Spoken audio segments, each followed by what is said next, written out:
Welcome back to the Priority Wellness Podcast. This is a podcast brought to you by the Priority Wellness Campaign, and our mission is to provide confidential, positive mental health resources, provide education for first responders, as well as remove the stigma around mental health. I'm one of your co-hosts, Kollin and I'm Patrick O'Connell, and today we have Miss Julia Halteman. Julia Halteman is one of our directors on the board for Priority Wellness Campaign. She's also been an EMT for 14 years. Finally dragged her to the studio, I say studio, office to record with us because we always have the best conversations. Like the other day, we were all sitting at our local agency, Indian River Ambulance, and always at the breakfast table or dinner table or lunch table. I guess it just depends on the time of day. But the table, many good conversations happen there. The table. And I wish then we would have had a recording there just to be a fly on the wall of that conversation again. But we didn't. And sometimes that's maybe for a good thing. But it was a good conversation. I don't remember much what was said, but I knew how I felt, which was good. Yeah. Julia, welcome. Thank you. I think that what we were actually talking about is just how the first couple episodes of the podcast went. I think that's what launched it, right? Yeah. And specifically, it was a conversation right after we had just released our episode, Thoughts on Suicide. Yeah, I think it started from there, and basically, we all just kept talking. I'm trying to recollect what we were actually talking about. But, you know a lot of the same people that we've mutually lost to suicide. So definitely wasn't an easy thing. But, man, we did talk a lot. I'm trying to think where to pick up again. Yeah, well, those types of conversations make you really vulnerable with your partners, and it's a really good connection when you're that comfortable with somebody.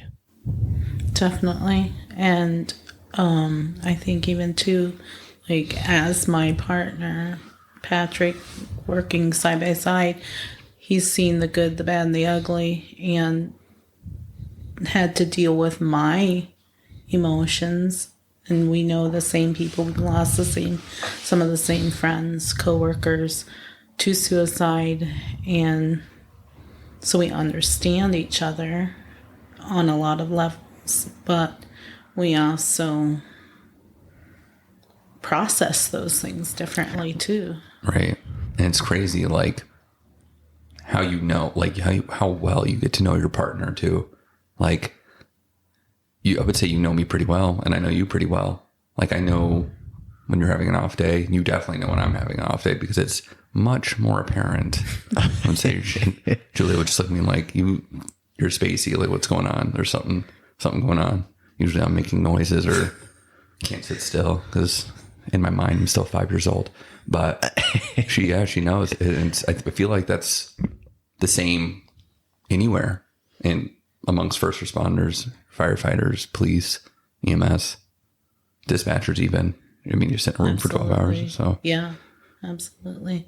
And I think that's where it's so important to have a good partner that sometimes you can just dump. You can vent to them. Helps you get through the day. Makes the job fun. Makes it easier because you both were there, and right. You saw how it played out. And you've mentioned to me before that, after doing this for so long, when you first started doing this, that you didn't necessarily think that you would have to worry about yourself taking care of other people. Tell me more about that. Well, I think that something that helped me very early in my career was and this is a shout out to Philadelphia Fire, where I got my start in EMS. They paid for me to take the SISM course, and there was the first class and the second class that I went to, they said that you need to learn to be empathetic. You need to never stop caring. However, you have a little red wagon and you need to not collect everybody else's traumas and take it into your wagon, or eventually you won't be able to. You'll become cynical, you'll become uncaring, you'll become unfeeling, you'll become traumatized yourself.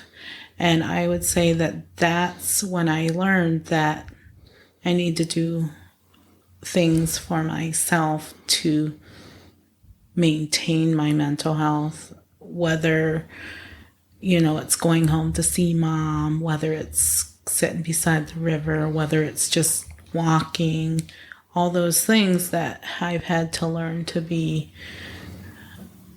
learn how to become resilient, how to compartmentalize things in a healthy fashion and not just... Sorry about that, folks. Our batteries died because we're amateur podcasters aspiring to be professional. We should learn to replace the batteries every time. Yeah, we'll start doing, or get rechargeable batteries. True. And I've also been using this for other things as well, for a different project that we're working on. Stay tuned, folks. Yeah. So before the batteries died, Julia, you were talking about you being a part of Philly Fire and taking the CISM course, which is the Critical Incident Stress Management course. So basically it helps others debrief essentially from something that's like a traumatic event, a bad fire, what have you. And that's when we went dead in the water. But we're just going to keep it conversational. We're just going to go with the flow. Forget about these mics for a little bit and just kind of talk. So I know you were saying something about the wagon. You've told me this often, where you go to enough bad calls, let's say, or even just benign calls, really, and that wagon slowly fills up. And I think you were alluding to the fact that you got to find a way to offload that wagon, because basically the wagon represents stress that's piling up. So you were talking about some ways that you manage it. How do you manage stress, or you've been doing this for not 14 years, but 15 years. We're in New York State, Jefferson County, St. Lawrence County, Lewis County, New York. Very, very simple methods. I would say, like, just simply maybe going home to see mom, spending time with the nieces and nephew, all those, allowing myself to spend time to feel, to enjoy the river, maybe walk, all those just very, very basic things that... Go to Canada. Yes, absolutely. The homeland. Absolutely. Our very own Canadian. Absolutely. And I think that it doesn't have to be something real big, or I have to be on vacation or anything like that for a long time. You can just sometimes take a break.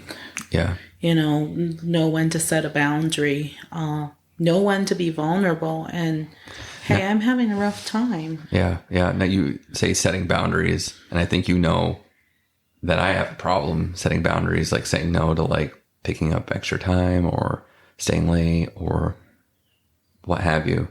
Do you think that's something learned? Do you think like most first responders deal with that? It's like a call to do. It's a call to duty, and you feel bad, especially if you have any kind of respect or appreciation or love for your coworkers. Well, you don't want to leave them stranded. You care about them, right. And they're overworked and they're short-staffed tonight. Well, we could stay. And definitely, I think it's a learned thing, because it's very easy to just push yourself and then be so exhausted the next day that you can barely function at just getting up and going and doing the bare necessities for yourself for that day, whether it's you don't want to get off the couch or you don't want to eat, you don't want to drink, all those things that you are normal life, but you're exhausted because you gave a lot the night before. Right. So taking care of yourself and everything else goes to the wayside. I get that. I totally get that. And I see that happen way too often with so many people that I know. I would say that it's definitely an acquired skill or a lesson learned that I've become better at over the years, but it's still very easy to overdo it. Yeah, it's a calling. So you feel you're not obligated because an ambulance or a first responder or a firefighter, they're going to answer the call. Some people do it, but you feel like you're obligated to do it. Like you're like, no, like who else is going to do it? So might as well just pull a 16 tonight versus my normal 12, just to help out. Because you kind of put, at least for me, like I'm like, well, what if it was my mom? What if it was my grandmother? What if it was my wife? That needed that ambulance, and we're waiting for a mutual aid ambulance coming 30 minutes away to answer the call. Someone will answer the call. It's just a matter of time. Yes. But yeah, I think for the most part, we like our job. Yeah. It has its days. Absolutely. most definitely. I think we love our job, but there's aspects of it that just can be very wearing, and just like anything else, take its toll. Yeah. But I would say for the most part, it's a good job. Now, rewinding the clocks 15 years when you first started, how would you say like your mental health going into being an EMT, being on the ambulance versus now? Like, did you notice that there was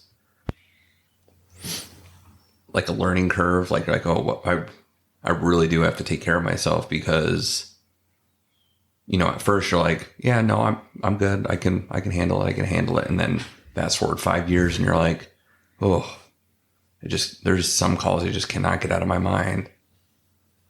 Yeah, I would definitely say that at the beginning, there was a lot more sympathy, and it was just you felt so connected to your patients. And I think as I matured, it became more of an empathy and learning how to allow yourself to feel, but not to hang on to it. And definitely, I would almost say that understanding my mental health, sometimes it's almost gotten harder just because of maybe the drug epidemic that we see, or the suicides of coworkers, or even the pandemic, things like that that just took such an incredible toll on so many of us. Very draining. And we liked doing what we were doing, but it was very scary, or we were just emotionally exhausted. And I think for myself, mental health has become more of an issue, or more of a project that I wouldn't say it's a problem, but it's more of something that I'm aware of than I was even when I started, because times have changed a lot, and I feel like there's things that have just gotten worse, and not allow myself to just let that weigh on me or take me down emotionally is one thing. Would you say being a part of, I'm not trying to do a plug here, but being a part of Party Wellness Campaign, do you think at some capacity that has helped your mental health? Oh, definitely. Absolutely. Because that's 100%. It's like a big thing. It's a big part of, well, that's the whole reason we formed the organization. Absolutely. And that's something we talk about constantly. So Yeah. It is cathartic. It is. And you've always told me, well, talking is cathartic. Mm-hmm. And it really is. It is. Yeah. Yeah, For you know, sure. when we first started, we were meeting weekly, and it was just so good to see everybody. Yes. You know, maybe even twice a week. You know, it was and still is It is. It great is. time to get together and actually work towards our mission of advocating and you know, pulling awareness for the mental health of first responders. And I think even just making ourselves or allowing ourselves to be vulnerable with each other, that we found somebody that's safe to talk about these things with, has been such a positive thing in my life, because I think I mentioned it before. Sometimes it's really hard to be vulnerable because we equate it with weakness, but really strong people ask for help.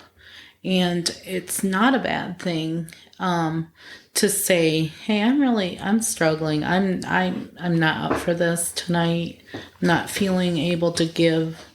And I think for me, being a part of a group that I feel safe to say that around has been a huge thing for me. Now, you just said it's important to ask for help. How would you recommend somebody getting to that point? Because I know a lot of people, including myself, that's half the battle. Getting to that point where you know what you need to do. You know, you need to maybe talk to a therapist or possibly maybe get on medication to help. How do you bring yourself to that point? How do you have any recommendations, like just taking that leap? Well, that's the hardest part, because it's just hard to say, "Hey, I need help now." I think maybe too, it's again a stigma that we need to get away from.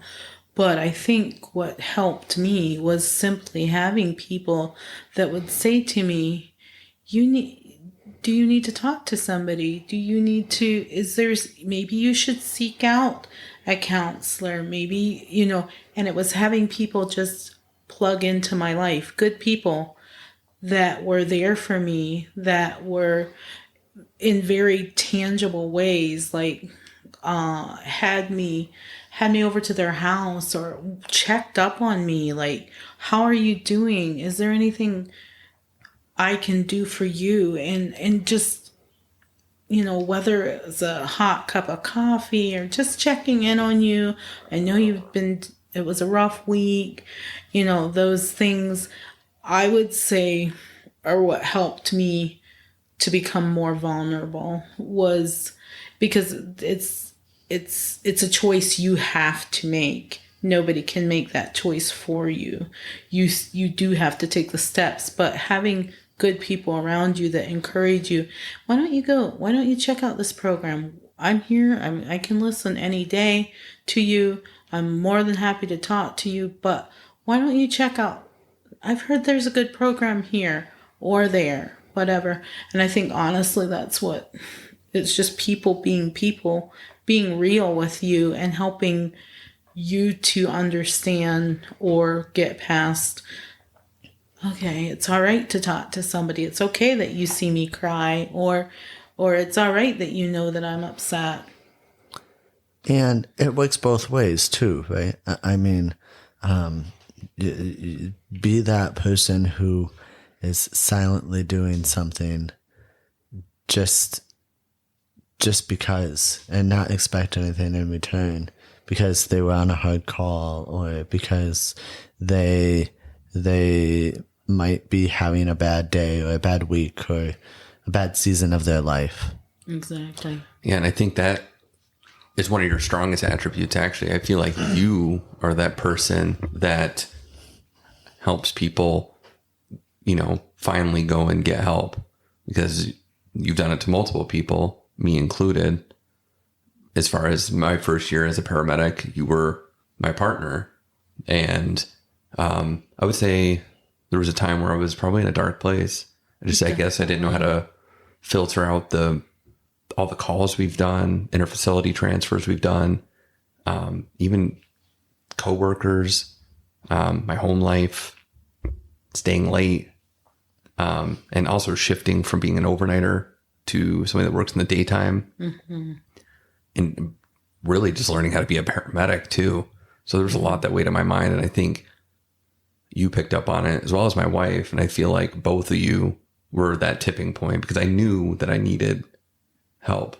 But the Julias. yes, my wife is Julia as well. If I didn't have the Julias, I'm actually fearful where I would be today. But I think I was kind of going down a dark path there for a little bit. Especially like increasing my alcohol content, nicotine, alcohol, I already said that, caffeine, and just really not taking care of myself. And I think you guys picking that up, and I don't think you were like, hey buddy, what's going on? Like, right. Get your stuff together. Mm-hmm. What's going on? You were just kind of like supportive to the fact that you knew that there was something going on in my mind. Absolutely. And I think that's where I like to think of myself as a support person. I don't like to be on the forefront of things, but I will be behind the scenes, and I need you to know that I'm there, but it can be a very just behind the scenes. And if I can help one person to not go down the path of suicide, that to me will make it all worth it. Because I know what it's like to be in a dark place. I know. We talk a lot too. We definitely talk a lot. We do. And it's been hard. Like we both have lost a lot of people, some good friends. Mm-hmm. Mm-hmm. And for one, thank you, Kollin. I just appreciate that you're a very transparent person, that you're willing to kind of talk about these things. Mm-hmm. It's important to me, to Kollin, to the organization, that we do talk about these things. Mm-hmm. I feel like there has to be anguish, there has to be tears before any of this gets better. Absolutely. And and like you said, we're tired of losing people. People that they're good people. They just fell into a very dark place, and there was nobody that was there or able to help them through that time. And it weighs heavily on our hearts, and we don't want to see it happen again. No. So. And that's what we're trained to do. We're trained to help the people that need it, and it's even harder because you don't know that they need it. You may have a suspicion, and you do everything you can, but ultimately you're not in somebody's head. And ultimately it's still their choice. You can't do it for them. Right. But yeah, I think that's personally where I've learned to learn to give sometimes when I don't even feel like giving, but checking in on people I think is so important, because you don't know what point they are at in their life that day or that hour, and somebody reached out to them and they kept on going. They gave it another shot. Mm-hmm. And I don't ever need to even know about it. I just am so happy if somebody says, hey, that helped me, that got me through it, even if they never tell me, even if they never tell anybody, but they recall that day when somebody spoke into their life or was there for them, in just very tangible ways. I remember going on a bad call and cleaning the blood off my stretcher and just wiping away the blood. And I remember this paramedic, I doubt he remembers today, but he just put his hand on my shoulder. We weren't even from the same agency at the time. And he put his hand on my shoulder and he goes, why don't you go finish your chart? I'll clean up the rest. And it was something tangible. It was something you could feel. And I walked, and it was back in a long time ago when you still did paper PCRs. And I walked into that room and the tears just ran down my face as I was charting, because there was somebody that cared so much, knew that I was having a hard time, and just did something that was, he didn't have to do that. It wasn't his stretcher. He barely knew me at that time, but he did that. Just giving as much love and kindness and support as you can could make all the difference. And I remember that to this day. And I was a very young EMT at that time. It's the small gestures. It is. We cling to them. Mm-hmm. We definitely do. And just to back up a little bit, if this makes the difference for anybody, and this might come out wrong because I don't always know how to say things appropriately, but I don't want to come in one day and miss somebody because they're gone. Correct. Exactly. I already miss way too many people. Mm-hmm. Way too many people. And I feel like if they would have just reached out, I feel like, I don't know, it weighs terribly on my mind, because that's what we're trying to do. Like I said earlier, we're supposed to help people. And I feel like they would have just have been frank with me, at least somebody that you thought you were really close to, that they were having these sorts of thoughts or that were in this place. Maybe we had a little bit of an idea that they were there, but just a little bit more. I feel like we could have pulled them out of a dark place. Mm-hmm. Mm-hmm. I try to tell, I'm only at Indian River now, but I try to tell anybody that I work with and new people that, if you're going through something, you are in a safe space if you want to chat with anybody about anything. It doesn't matter what it is. And you just know it's not going to go anywhere. Yeah. So, the front of the ambulance is a sacred place. Yes, you know that all too well. is. Coming back from near and far, trying to solve the world's problems. Mm-hmm. But it definitely is sacred.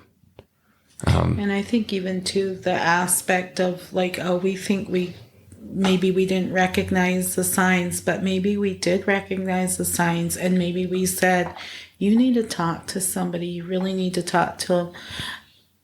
And then that person said, I don't want to talk about it. That's a heavy load. And I personally can attest to that happening to me. And then finding out, I remember talking to somebody, I'm like, this person doesn't seem to be doing well, and I'm really worried about him. And a couple months later, he committed suicide, and realizing I tried, but wondering, did I try enough? Right. How do you get somebody to seek help if they don't want help? What do you do? I think that's partly where just keep going back and keep being in their life. Yeah. Knowing that they were supported, that they were loved, even if we didn't do it completely right or we weren't able to save them, that has raised an awareness in my life to be more active, to check up on somebody the next day. Different people will message me and be like, well, how are you doing today? Or how are you doing a week later? Have things gotten better? Is there, maybe we need to go out for coffee together? Do you want to just talk? That sort of a thing. And I think as people learn to know you and know that you're a safe place for them and that they can talk about these things, I think that will help to turn the tide too. Because it doesn't just, before I knew you, yes, we were friends, but I would never confide in somebody that I just met or allow myself to be vulnerable with you. And we had a lot of fun together. We worked together even before, we joked around, had lots of good times, but working together this past year, almost 2, has helped me to realize that you're a safe person to talk to. Talk to Kollin. Collin's the kind of guy that'll show up with a coffee or a breakfast sandwich, and it makes you feel loved and noticed and cared for. And he doesn't have to do that, Mm-hmm. I feel like there's that word again. I feel like that's my catchphrase.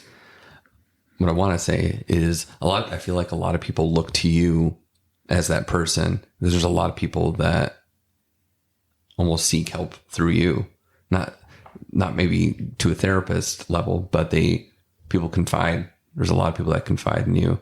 And we've had conversations about that too, where somebody's going through a tough time and you just happen to be like, hey, let's go out for some coffee. Mm-hmm. That's definitely a strong suit of yours. You see it and you take action, so to speak, but it's really just a conversation over coffee. And you let them do the talking. And anybody can do it. Mm-hmm. You just have to be a good listener and not talk about it to the world if they want it to be confident. And it can make all the difference too. It really can. It really, really can. Just having just recently I met with friends for dinner, and it was just an absolutely beautiful evening. Nothing huge or anything, but it was just a lovely, lovely time. And the next morning feeling loved and cared for. And they didn't have to invite me to their house. They didn't have to have me over. They didn't have to show an interest in my life, but they did. And it made the next week just so good, And I think that's what people need to. I would just encourage anybody, be a good listener, be vulnerable, let them talk, let them cry. Don't be scared of somebody's tears. It's who we are. We're real. And we all have the same kind of emotions. And it shouldn't be something that we're embarrassed of. It's good advice. Mm-hmm. Sound advice. Is that something that you would recommend to somebody just starting out in EMS? Well, they maybe not have the capacity to be the listener, but some would. But they're just getting into all of this. What would you recommend to them? I would say that they should find somebody a safe space for them to dump on, to talk to. But they should also look to support people that maybe are having a harder time managing the emotions, the feelings. There's no right or wrong way to feel something necessarily. Just because it didn't bother you doesn't mean it's not going to bother somebody else. And learning to be tolerant that, yes, we signed up for this job and it's a part of the job, but we also need to, if that bothers you, find somebody to talk to, be there. And also, I think one thing that's helped me is being present in other people's darkness, because I know what it's like to be in the dark myself. So just being present for somebody else helps me to see the light myself. It's not always easy to give when you're feeling depleted, but sometimes it helps you. It fills your cup back up too, because everybody has something to give. Everybody. It's always good listening to you talk. I could just sit for hours listening to you talk. I'd rather not do all the talking, but I like to talk to you guys too. We're doing a wonderful job. And again, I appreciate you being so open. And I'm lucky because you're my full-time partner on the ambulance. So a lot of what you're saying, I get that too, one-to-one, which is nice. Yeah, I get to bother you guys on Tuesdays or Wednesdays, depending on the week. It's not a bother. You just might not catch us very awake or alert, but it's not a bother. Yeah, I'm there at 7 a.m., man. Bells on. It most definitely makes for good conversation, like today. Definitely. I've completely lost my train of thought. That's happened. Okay. Yeah. I did that last time. Yeah. Just went whoop, right out the window. Yep. I had what I was going to say and gone. Oh, I wanted to ask you, because I asked Ryan McIntosh last episode, I asked him, do you think today we're more sensitive to mental health, or are we just now starting to pay attention and recognize that, early intervention can save you a lot of grief in the long run? I don't think I personally would say that we are more sensitive to what we're feeling. I think things have gotten harder, and you have to learn how to manage those things, honestly. But I guess for a long, long time, I was under the impression that, well, so many times, like, well, he had a mental breakdown, he had this, or he had that, or she ended up going crazy. Why?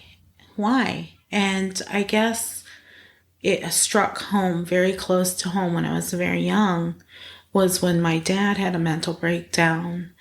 And he ended up in the hospital for some time, and wondering why couldn't they fix that part of him, or why did he have to be in a hospital for that? And I remember my mom saying to me, our mind is like any other part of our body. It gets sick sometimes, and we have to take good care of it the same way that we take care of our bones. We never question if somebody breaks a bone. Well, like, that's weird, they broke a bone. Like, what did they do wrong that they broke a bone, And I learned very early on to be sensitive to that some people just, their minds are maybe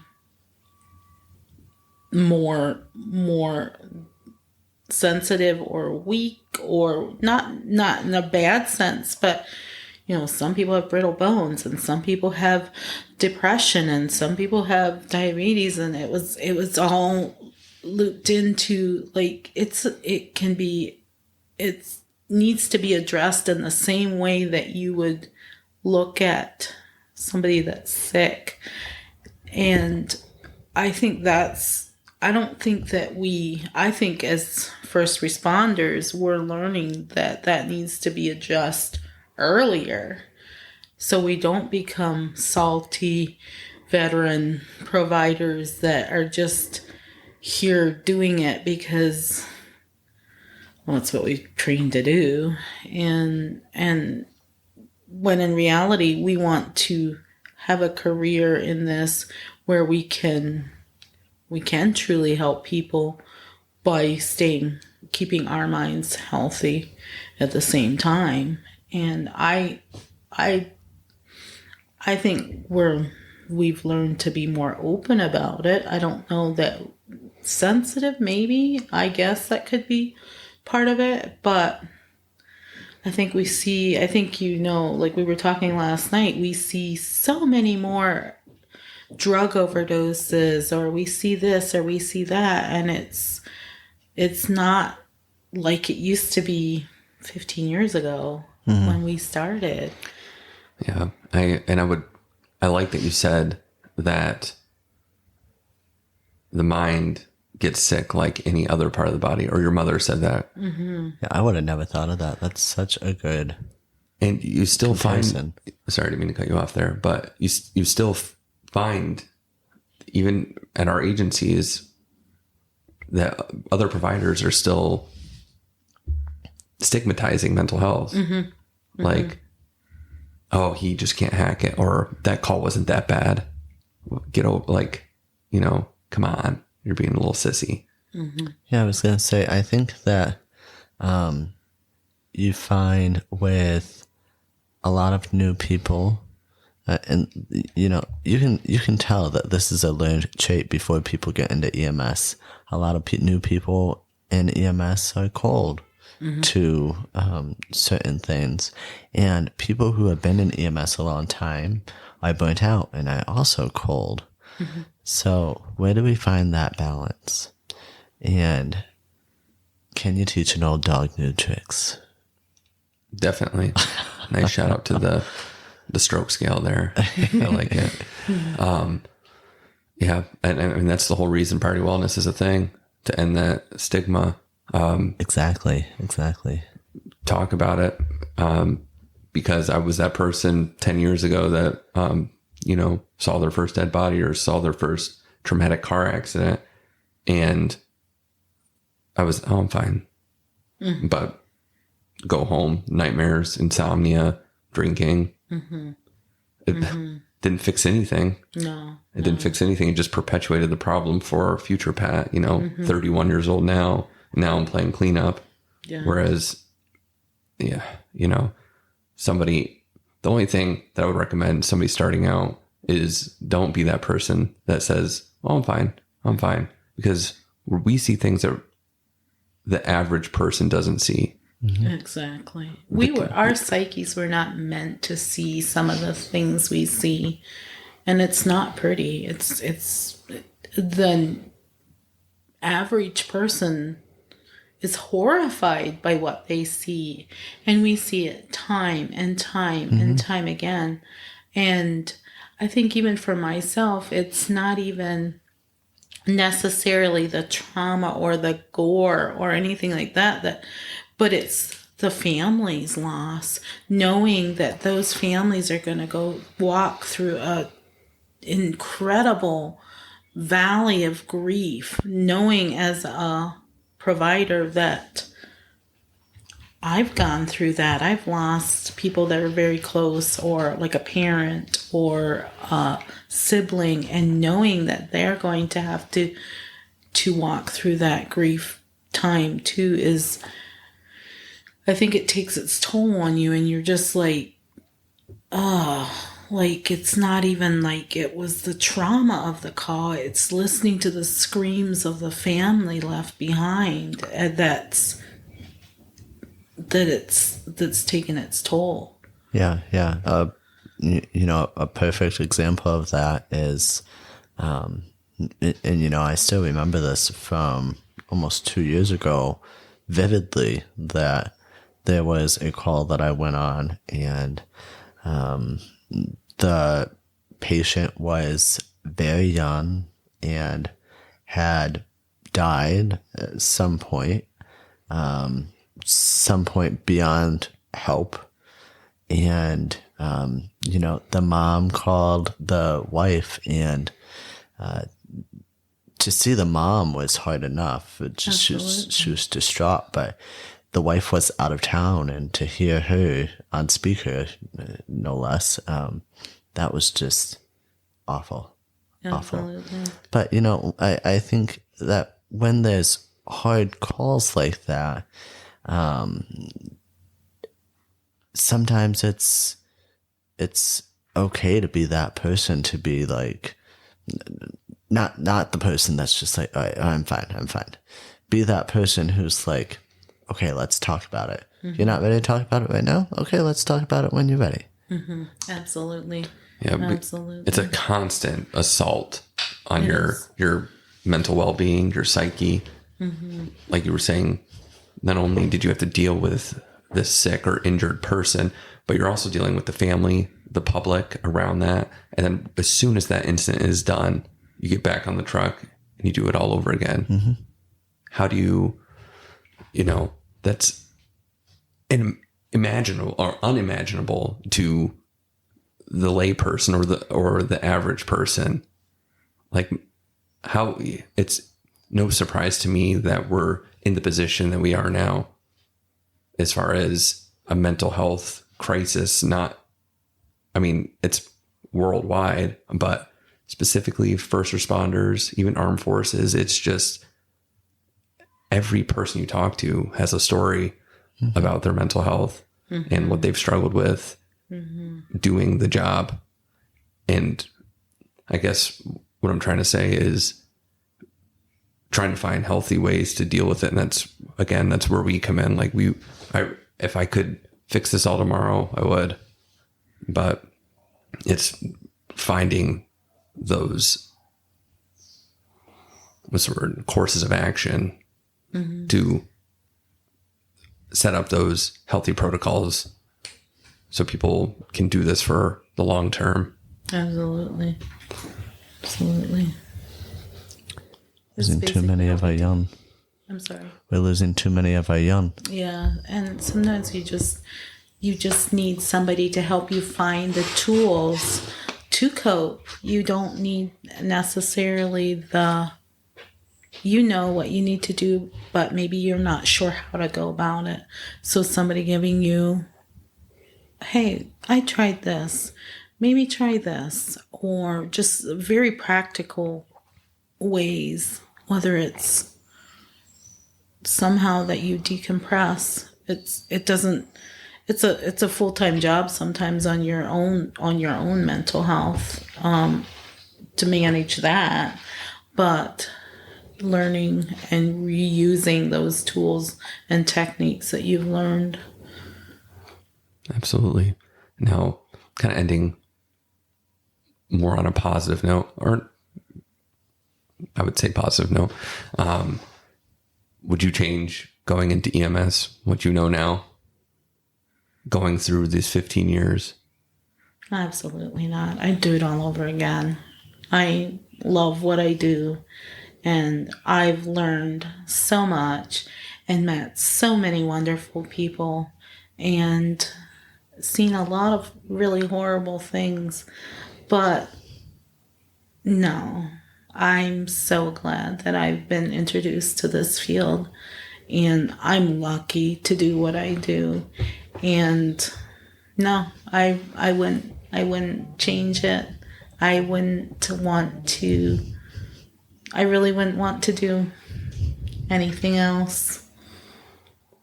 And we're lucky to have you. And we were lucky to have you on today's episode. Absolutely. Thanks for taking the time for our board meeting, that is, to come and talk, be so open and transparent. And we'll do this again so you can get more experience in the limelight. Can't wait. So, I can. To those listening, if you have any topics that you'd like to hear from Pat and I in the future, reach out to podcast@pwcnny.org. And as always, we are here for the mental health of first responders and everybody. Alrighty, take care, everybody. Stay safe.